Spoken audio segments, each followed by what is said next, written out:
Имена всем котяткам мы еще не придумали, но планируем оставить вот этого мальчика себе. Остальных девчонок будем раздавать. Если есть желающие, пишите в комментариях. Вот эта девочка будет очень пушистой. Такая же, как вот эта ее сестренка. Красавица.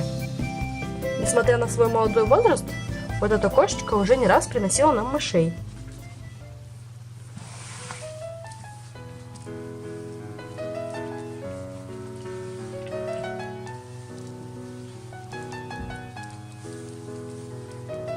Пока котятки маленькие, им очень все интересно исследовать. Так сказать, все пробуют на зуб.